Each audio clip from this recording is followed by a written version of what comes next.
This is video 3, continuing on with the discussion of Alan Watts and Eastern ways of thinking.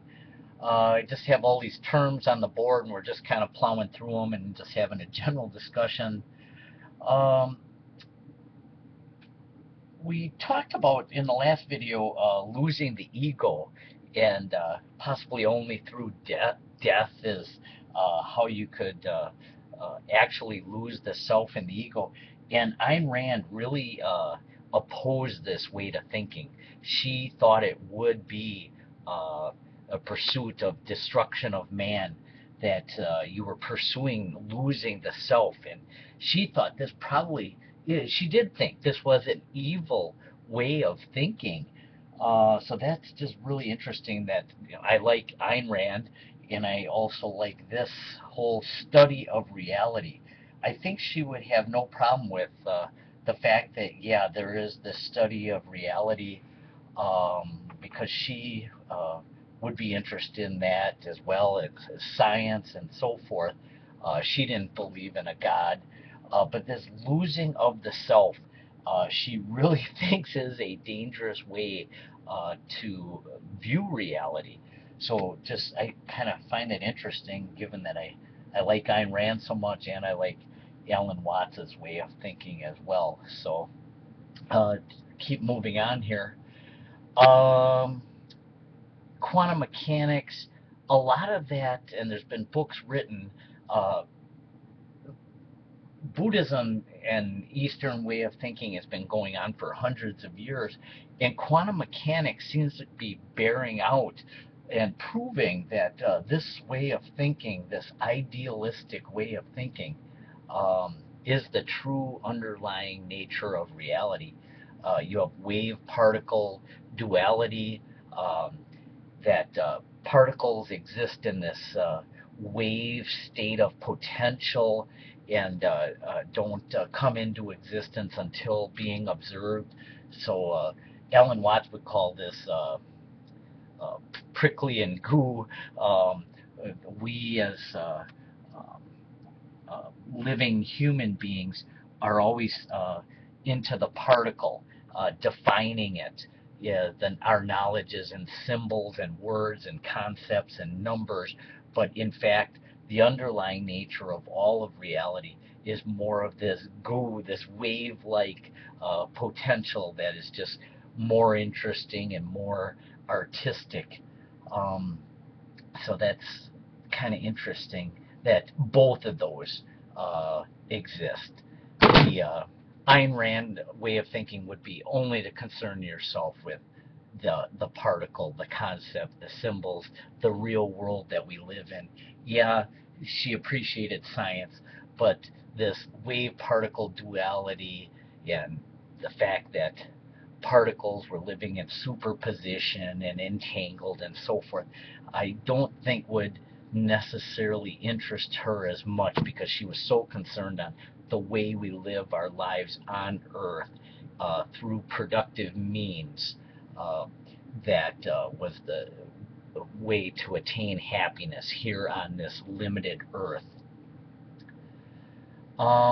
Trust, Alan Watts talked about, and this kind of goes back to lightning strikes again, just that realization of trust that you are part of this huge grand accident, or whether there is an ultimate purpose to the universe, that you are part of it and that you're comfortable within that. Um, so he found trust is just kind of a um, important concept to move towards. And he tied it back to when we're in the state of the ego and pride and always clutching at reality, that we're always in a state of anxiety.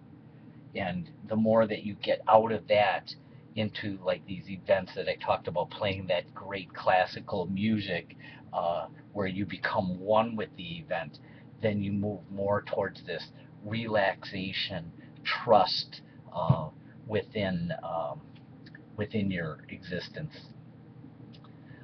Truth, uh, is there an overall truth to the entire universe?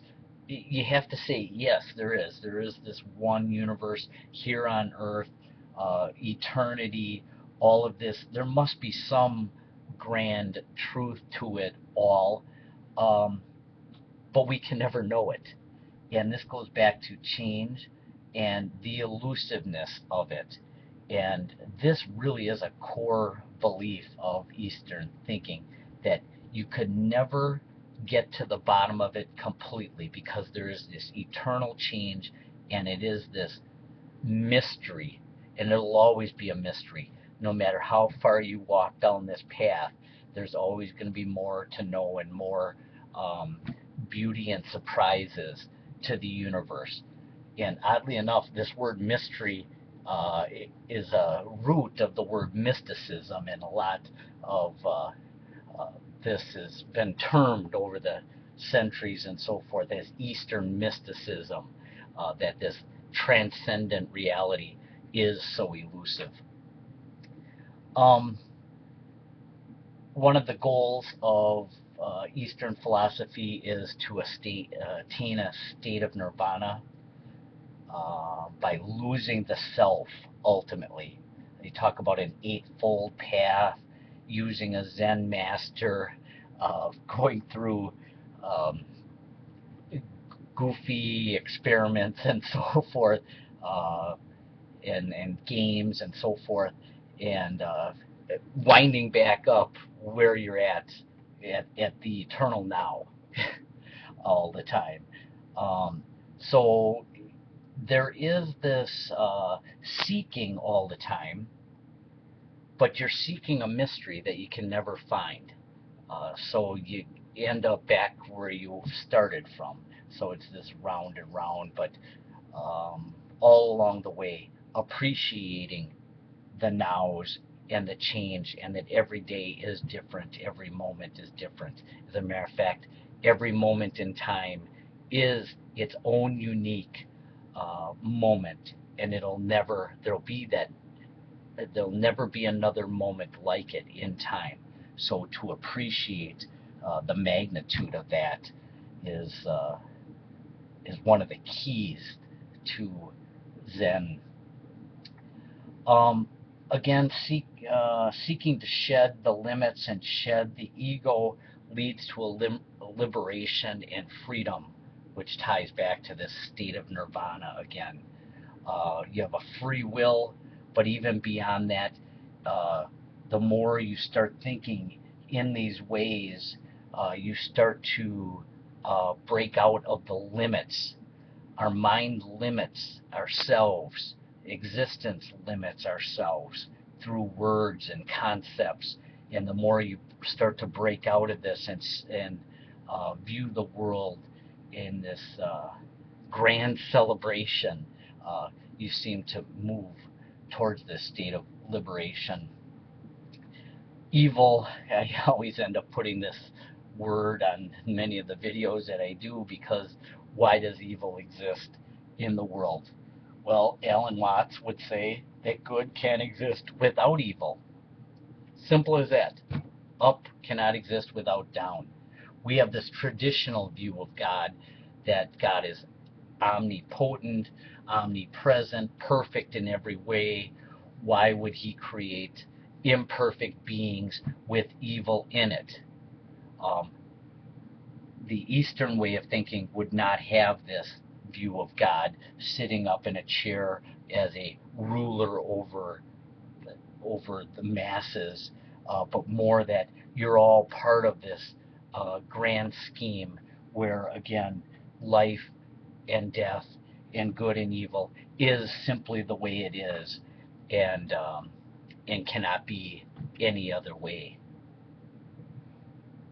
Spontaneity is very important in the Eastern way of thinking, that everything is changing, and also almost like a child on their birthday, that yes, there's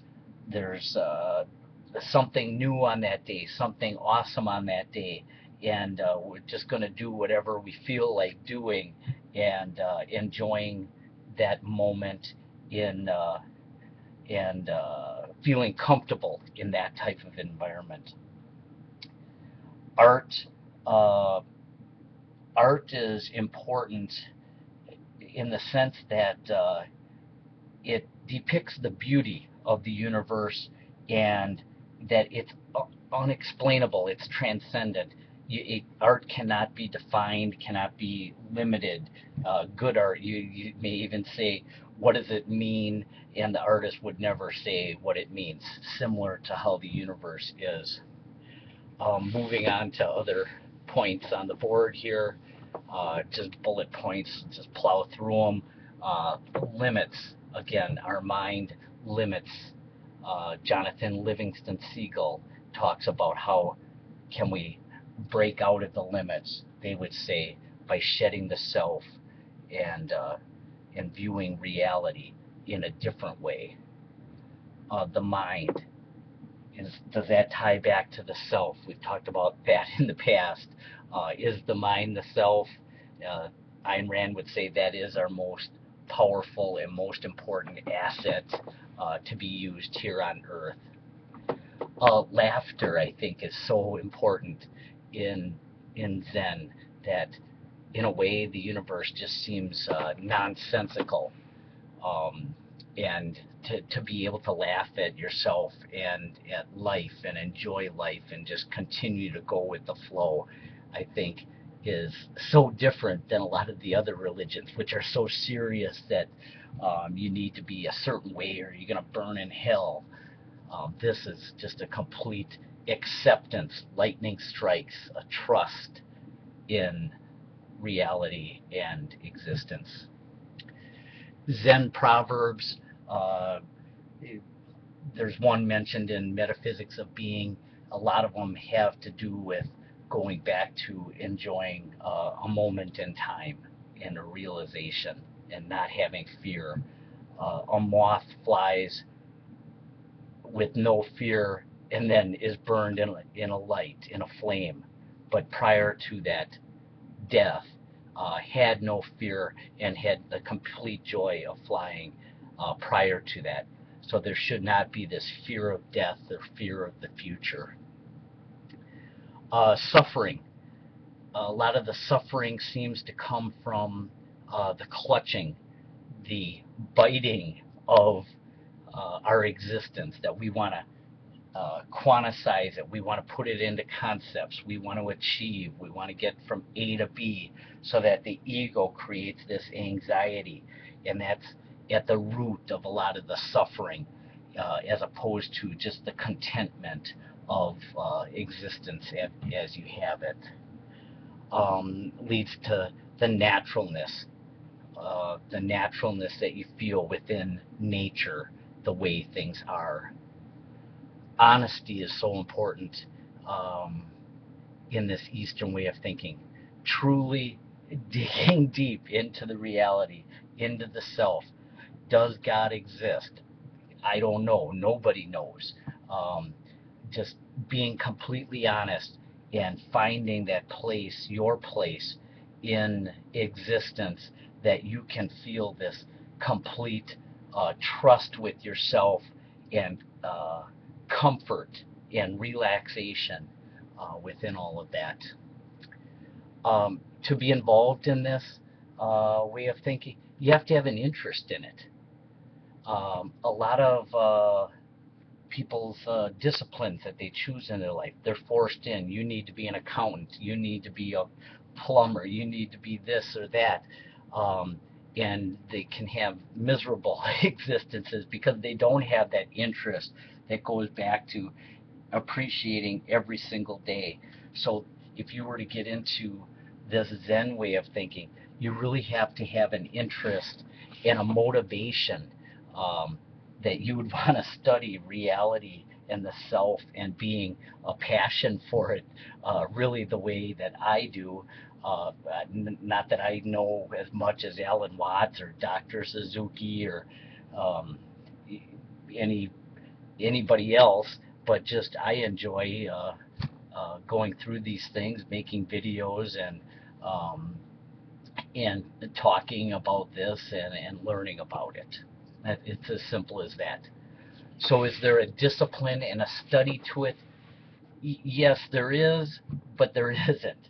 You can almost believe whatever you want. Um, there is no dogma per se that you need to do this, go to church on Sunday, here's 10 rules you have to believe. Yes, some of those may be good for a civil society and so forth, but really the discipline and the study of this is um, at your own pace and the way that you want to pursue it. One of the concepts Alan Watts talked about is this great doubt, um, going back to the mystery of life, that we don't know what tomorrow is going to bring. We don't know a lot of things, but that's what brings change and surprise and spontaneity to life, and different experiences with art and life and so forth. Um, that's what makes it all interesting, is that change. Just other points, just plowing through them real quick. Meditation.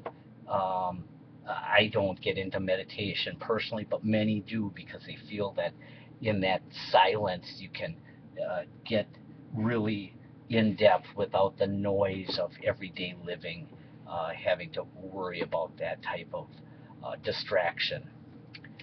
Paradox. So much of life involves paradox.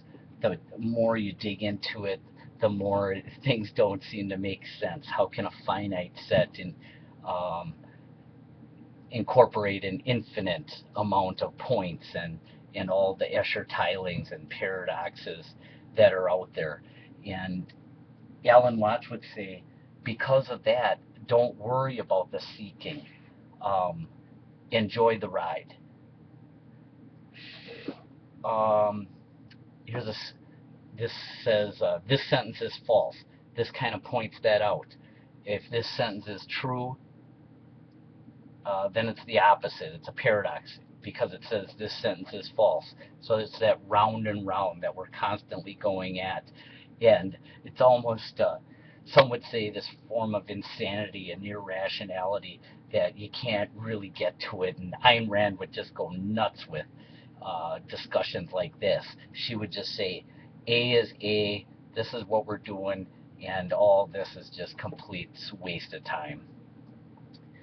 Um, Here's a term that Alan Watts threw out.